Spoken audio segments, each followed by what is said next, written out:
But the problem with the way that the three-tier system is set up is that it limits access of small vintners to the general public because you can't ship Right. easily wine across state borders.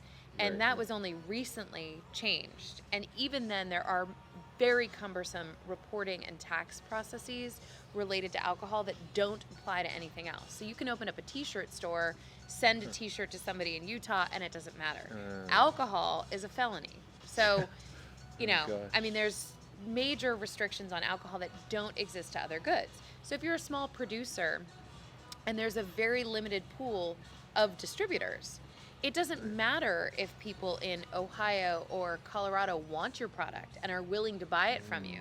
If you don't have a distributor willing to carry your product, then Yikes. nobody can buy the product. And Free the Grapes has done a great job at opening up direct-to-consumer shipping, so it's becoming more and more possible for small wineries to send grapes over state, or send wine over state lines. But it's been a really, really long dogged fight, and it's amazing to me, and the customer doesn't understand.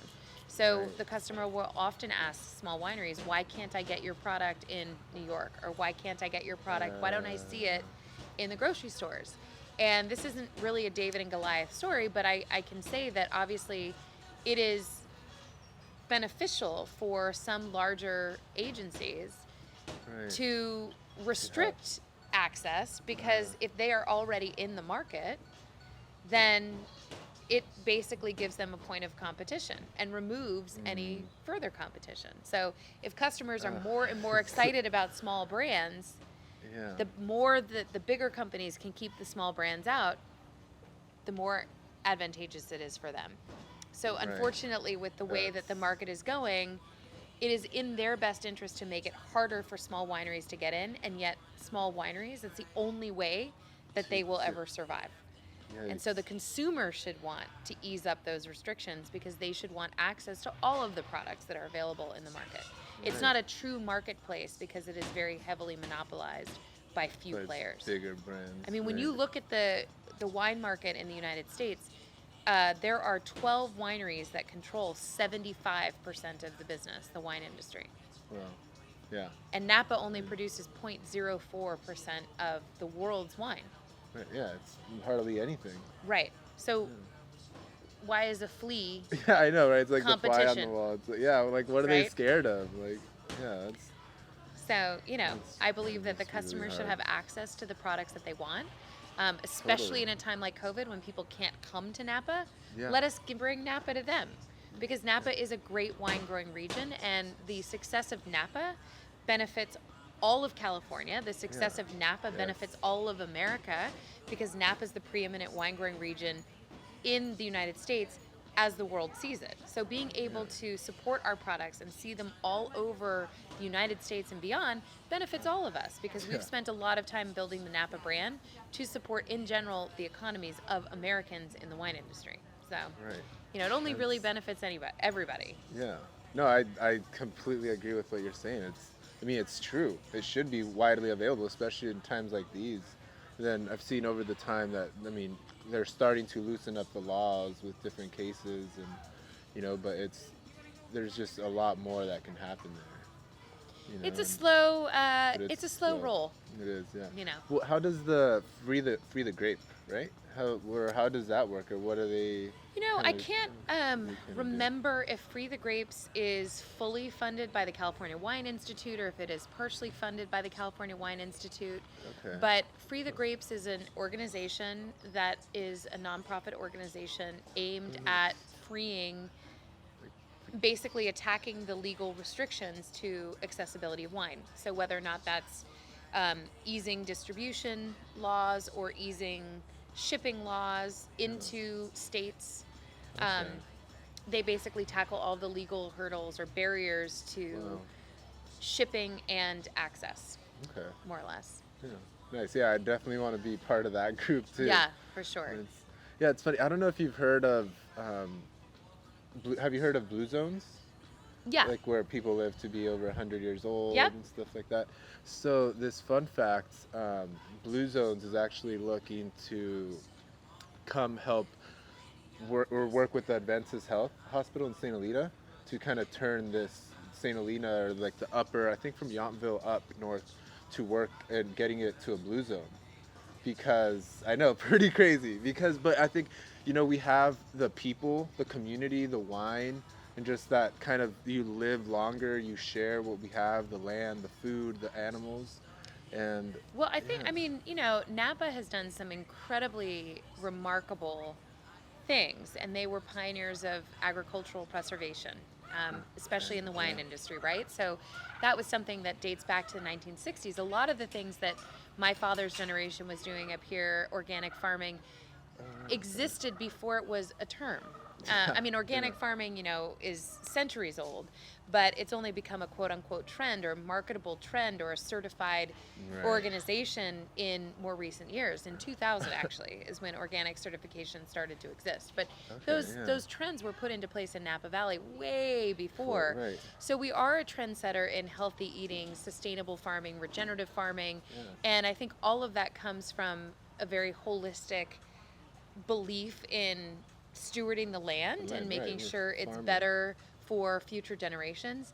But with that, in turn, I think comes this general respect for the better we take care of the food that we put into our bodies, the healthier that we are, the healthier that the land is, right? Right. I mean, to me, it's a little bit mind-boggling, when people ask, like, is organic a hype, blah, blah, blah. And organic certification is expensive. And so a lot of people who farm organically don't necessarily certify. Those are the pigs. Don't necessarily certify, but I think that it would be absolutely insane for anybody to truly believe that you don't benefit somehow from organic farming, because just think about it. Plants are porous, right? They pull the water from the earth, they pull the nutrients in the soil, and we all know that the healthier the soil is, the healthier the environment, the healthier the produce is, right? Right, yeah. So how can that not mean that if you put crap in the soil, it wouldn't get into your food? Right. I mean, and think about it. Like, if you're creating a chemical pool in the farm, why would you want to eat anything that grows in the chemical pool? Yeah, like, that's I don't just think absurd to anyone me. So, I mean, I do think that a lot of these things culturally, for napkins, have been beliefs for a really long time, and it's very interesting. I didn't know that, but does not surprise me at all that Napa would be on a target to be a blue zone. People really believe in being outdoors, taking care of themselves, working hard, and part of that is shepherding Mother Nature as well. So. Right. Yeah. No. Yeah. I was just. Yeah. I wasn't completely shocked when I heard about. I mean, I was shocked. I was like, wow, like that's awesome. But I mean, I saw like instant like why they would want to, help us get there. The community. And after seeing, I think, a couple of documentaries with Zac Efron and another one of another one, but it's kind of, it looks exactly like Napa. People are just farming. They're living their life. They farm. They're with their community. Maybe have wine at 5 o'clock, and they're just living life. And just getting people to kind of start doing the same thing on a bigger scale would be beneficial to anyone. Yeah, Should be totally. really cool. Yeah. Well, we'll be a part of it, hopefully. Yeah. I think you're younger than I am, so maybe you will live to be 100. Yeah, no, hopefully. I mean, and then there's all these different like anti-aging things coming out, and God, who knows what the future holds, but it's exciting. For sure. Yeah. And then, so you've been around for about 40 years? I think, That's right. 41, yeah. And then, so it was your dad and your family kind of came here and started the process, or? So my family moved here. My father was in the military, and that brought him to San Francisco, and he decided that he wanted to return to his agricultural roots. He wasn't from California, but he really did want to be in a farming community, get out of San Francisco. He was definitely not an urban sounds like me. personality. Yeah, I can't do cities. And he also went to USC, so he's a lot like you. Oh my God, yeah.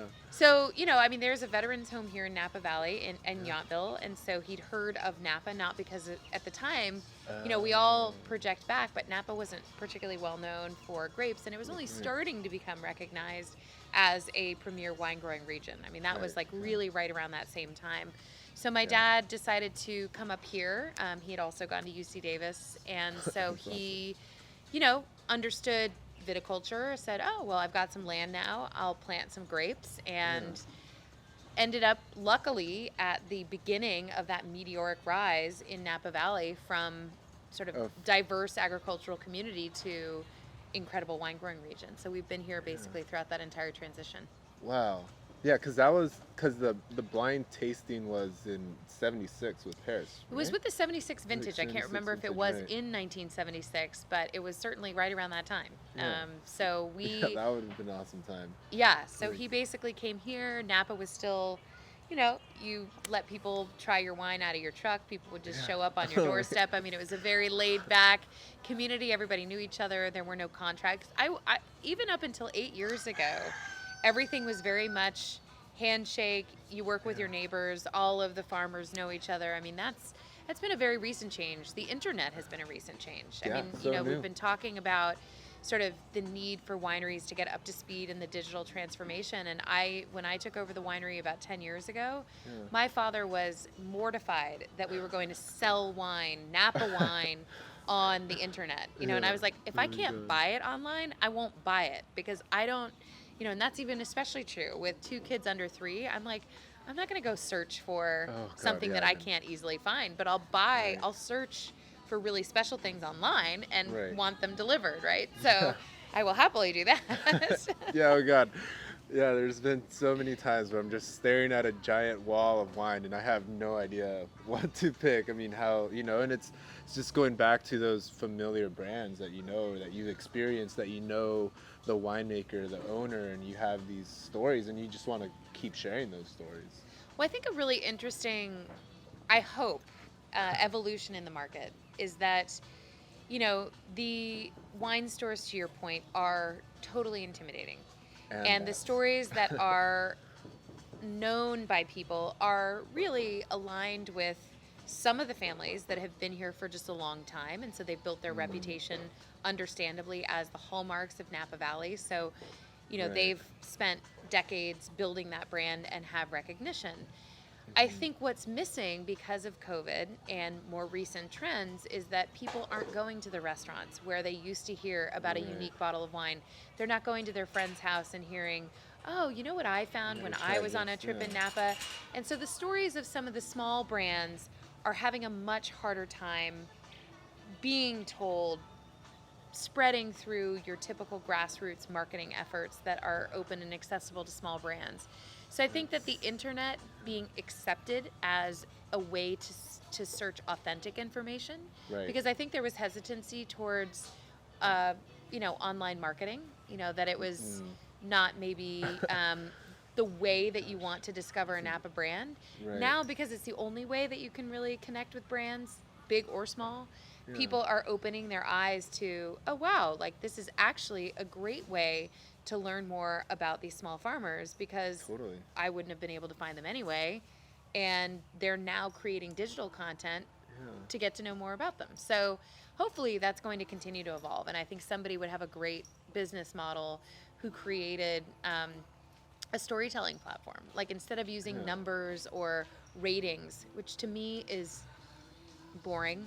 It's been done. Who cares? It's one man's taste buds, and it has been men largely. One man's taste buds tell you who the 2 best wines are and how much you should pay for them.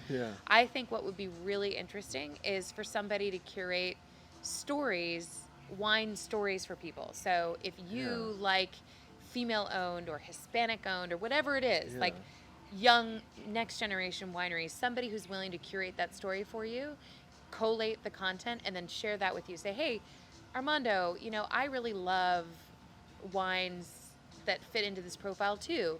Check these out. And creating that sort of digital community of people who are sharing references based on your preferences. I think that would be a really interesting twist too. Because I'm so sick of stars and digits, and you know, it's like, what does 10 mean? Likes, like, who cares? It's like you like what you like, and then it's more of the story, that what comes along with it. What connects people. So it'd be fun to know, like, who are all the animal lovers in Napa Valley? Who are the regenerative farms? Who are the, you know, female owned? Who are the, I don't know, you know, who has the coolest winery dog? I mean, the coolest winery dog, or this coolest property. Who has the coolest winery donkey? I'm going to guess that's donkey, us. and the goats. The goats are amazing. Hopefully Alex got some pictures of the goats. But so when your father came here, did he know what to plant? Did he like ask someone for help, or do you know kind of He how asked that? our neighbors. We Okay. did not know what to plant. My father grew up in southeastern Arizona, and so he didn't have any experience with wine. I mean, his experience with wine came from having lived around these parts for Here. a little while, Wow. but nowhere near um, a sophisticated experience or understanding of viticulture or enology. So Yeah. when my dad moved here, we moved next door to a woman who was a single mother, and she didn't Okay. want to take care of a lot of her land, so we bought some extra land, Oh, and my nice. father decided to plant it. He went down the road, asked our neighbors, what do we plant? And people sort of said, oh, I think that the next big thing is probably going to be grapes, Yeah. which I know sounds crazy today, but it definitely was not the natural teleology or projection of where Napa was going to go. Wow. And so, unfortunately, there's probably going to need to be a little bit of retooling because Napa is moving into an area of monoculture.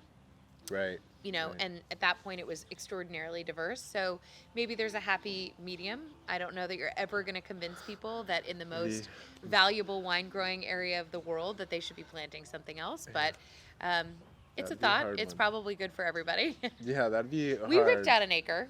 Oh. To create our own ecosystem here. Okay, with the garden and that Yeah. you have in the okay. Yeah, and So- that's totally paying off. You have such a beautiful, and it just adds to your story. Well, I think in my mind, if you were to ask an appraiser how they value property, it probably doesn't look good on their piece of paper. But for me, I'm benefiting the ecosystem. I'm doing what I promised my family to do, which was steward the land and regeneratively farm it so that it's Right. healthier for my children and generations to come. And so from my perspective, it's a no-brainer. I think it's way more valuable as it is. I think it's a much more comprehensive view of the agricultural community so that when visitors come here, they can reconnect with wine as an agricultural product. Right. If they Yeah. want to go somewhere else to see wine as art, if they would like to go somewhere else to see wine as a fancy marble building, they can do that. If they want to understand farming as the heart and soul of wine, which is what Yes. I truly believe it is, and also the core of what built Napa Valley, this is where you can come and get that story. Yes. No, totally. Yeah, I couldn't have said it better myself. It is what it is.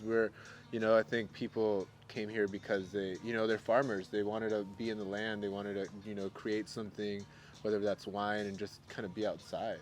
And, I think a lot of people that are in the wine industry are very outdoorsy. They love nature, and that comes along with animals and just creation of just being human, and, Totally. living in the land. It's pretty cool. So I'm guessing, did he plant Cabernet? We did plant The first Cabernet, time? but that wasn't, it's funny. I wouldn't say that was necessarily, we're in Oakville, and so Oakville Right. has always been a better place for growing Cabernet. We were well before the trend of everyone plants Cabernet in Napa because you get more for it. Right. Yeah. God. So I think you're seeing that trend change a little bit. Like we're probably going to replant the Cabernet that's here. We'll replant it with something that does better here. I inherited this vineyard in particular, and people are trying to put Cabernet everywhere, and I don't necessarily think that that's the best grape for everywhere. Yeah. What Even in would Napa. you plant, or what would you want to? Oh. We're kind of actually looking into some of the original varietals, even some that aren't really particularly popular anymore, but were popular like Charbonneau and some of the Yeah, things that were totally. part of Napa's tapestry of a history in the wine region. Because, Napa became really well known actually at the turn of the century in internationally, believe it or not, for a number of varietals that are not really grown particularly well. I think the big shift to Cabernet had to do with our likening to Bordeaux and Right. Cabernet being the sort of considered king of grapes. And if Napa can grow it well, then that makes us truly special. And so we've shifted a lot of our production. But Napa's heritage was actually in a number of different grapes, not Bordeaux grapes, Zinfandel, and a number of other things that were actually what Napa was known for at the time. And interestingly enough, the wine industry came to California because of the missions. And so Right. And then, the missions were not planting Cabernet. grapes, yeah. They were, That's funny. they were Spanish of origin, Right. and a lot of them actually were funding themselves through production of brandy. So a lot of them were growing brandy grapes. So, Right. I think that it would be interesting to tell that story That'd be cool. here Okay. because we already have our Cabernet vineyards in areas that are a little bit better for that. Have you ever made brandy before, or Well, any we sort of started spirit? in 2017 because of the smoke taint. Okay. So Oh, we actually, I've been fighting with the insurance companies for a couple of years, and we ended up harvesting in 2017. We did all the testing, and it showed that the wines were suitable, but through production, the smoke compounds were activated, and so by the time we were about to bottle, we discovered that we had lost essentially all of our production due to smoke taint. oh my goodness. And so it was, millions of dollars of a problem. And my insurance company was not particularly open to helping us. And at that point, we looked into, you know, finding a solution, and I couldn't. So I found a master distiller. And I said, I love scotch and I love wine, and there has to be something that we can do to marry these two concepts. Because brandy, cognac, I should say, really is a better analog. But, cognac is an appellated brandy, Right. right? Yeah. And Napa grows the best grapes in the world. And smoke, is a desired profile in quite a few spirits. There aren't any smoked brandies, but there are smoked whiskeys and there are smoked tequilas. And so why can't we take that concept and marry high-end Scotch-like production with Right. high-end wine production? Huh. Why And not? so that's what we're doing. Wow, that's awesome. Way to just take a huge crisis into an opportunity and keep moving it forward. I feel like that's all. I don't think there's anyone else doing that out here, at least not that I've heard of. Not that we know of. Yeah. Not that we know of. So, Wow. we're not trying to make hand sanitizer or use it I as an got it. outlet. Like, we're trying to actually create an entirely new product category. Wow, that's awesome. Yeah. And then, wow, yeah, because I think the 17 fires were just a nightmare. And then these past fires too. And I think during the 17 fires, I was actually working at ETS. Okay. And I remembered, I think that was the first fires we had gotten, in the past, years.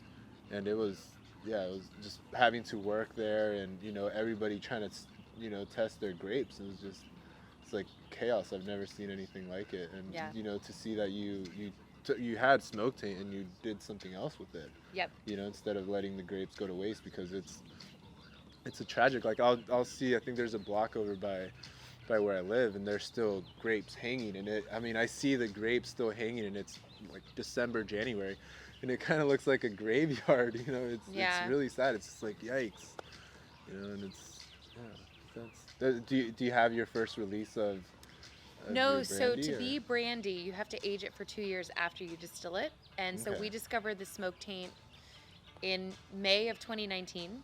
We've been fighting the insurance companies since then. Oh, gosh. But we distilled it, we put it into barrel, and Okay. so we have another, probably year. Okay. Then do age you it. use your own wine barrels, or We've do been you- using some of our own wine barrels, some cognac barrels. Okay. Huh. What's the difference between those two barrels? Well, the difference in general, I should say, between winemaking and making spirits, there are a couple differences Right. that have really stood out to me as a winemaker. Okay. So, wine really matters. The quality of the wine is very directly associated with the quality of the grapes. And I Right, can't okay. overstate that enough, because for people who hear that but don't know a lot about wine or don't know a lot about spirits, it probably just sounds like, okay, yeah, great. Like, the quality matters for everything. But what's different about winemaking is you cannot correct problems with the quality of the grapes. So Right. you inherit, and that's why smoke taint is such a problem for wine. You inherit the grapes as they are and the flavors as they are. So there's very little you can do to make a good wine excellent. You can make a good wine better. You can make good grapes better, but you're never going to make a purse out of a sow's ear, right? There's just Right. never going to happen. Whereas most spirits are actually made from very inexpensive grain. You know, they don't Right, care okay. about the quality of the corn or the wheat or whatever. Some people market slight derivations of better quality barley, that kind of thing. But in general, they're using stuff that people wouldn't even make beer out of, Huh. right? And they make a Right. beer, a mash, and then they distill it. Yeah. Because the flavor of a distillate comes from the barrel aging afterwards. Whereas in Okay. wine, the flavor comes from the wine Right. The and it grapes comes from the barrel. and barrel, right? In spirits, that's not the case. The other really big distinction in my mind is that wine is a living product, right? So it's not shelf stable. And as it ages, it changes, but there are a lot of things that can happen during the production that can affect the quality. So it's almost like a fragile egg. You have to handle it very, very carefully throughout the process. The temperature matters because you can basically start fermentations. Mold can start to grow. It can spoil in so many different ways. In spirits, it's high proof alcohol. Yeah, nothing's gonna survive. So in nothing there, right? happens. Yeah. And so the minute that you take that high proof alcohol out, it basically, regardless of what you've distilled, tastes about the same. Interesting. It only Okay. gets its flavor from the barrel, barrels but that you you can use. put the barrels in the dirt. You can put them in hot weather, cool weather. And all of that, none of that is going to disrupt what's inside that barrel. Wine is nowhere near the same. So wine is a much Okay. more curated aging process than spirits. Now, brandy's an interesting hybrid because brandy is not distilled as high proof as vodka or gin. Brandy actually still is intended to retain the flavor profile. Right. So while you can take out a lot of impurities that you can't take out of a wine, it still tastes very much like wine. So starting with a high-end substrate or high-end base product, Base. wine in the Wine, case right. of brandy, is really going to elevate the quality of the product. It matters. Gin, vodka, it doesn't really matter what you put in because you're taking pretty A much lot- everything out. Yeah. A lot of. So it's an opportunity to put really high quality stuff in, keep that characteristic, and then age it and get more high quality flavors in that process. So really fascinating because it's fun to work with the master distiller too because she sees the spirit side and I bring the wine side. And so we're really approaching we're calling it the Napagnac project. I mean, we're approaching Napa from those two sides. You know, we have a Right. lot of experience in our specific industries. Right, and they're and both together- so complicated. Both very complicated and both really different. Yeah. You know, and I've had people ask me throughout the course of this process, you know, do you think a lot of people will just switch to making brandy? It's not that easy. It's not, different yeah. equipment. It's different. It's a whole different science. It's not that it can't be done. It's just that it's expensive. You lose 85% of your volume. You need The angel a different expert. Well, just in the distillation. Then in the aging, you lose the angel share. Yeah, so maybe not the best idea to put it in the sun. It'll probably evaporate, but Well, that too. So, yeah, but it's interesting. I mean, it's very cool to marry those two worlds. yeah. No, yeah, I took a distilling class in Davis, and it was a completely whole different experience in the wine. We were looking at different, evaporation rates and lots of graphs, and it was just like we hadn't seen those for wine before. Right. And now it's a whole different when you introduce like higher alcohols into the science. Yeah, for sure. Then, what kind of wines do you make now? Or Yeah, so we make, we make a number of different wines. We specialize in Cabernet Sauvignon because that's where most of our vineyards are. This is our newest property, and we don't have a ton of vineyard here. And this is a vineyard that we actually haven't made a wine from yet because we bought it in 2017. We lost that harvest, so 2018 will be our first release. Okay. And then we lost the 2020 harvest. So, Oh my goodness. we haven't had a ton of experience on this site, but most of our vineyards are Cabernet. But we have a Syrah, we have Merlot, we have a number of other items. Huh. Did you want to try something? Is that what?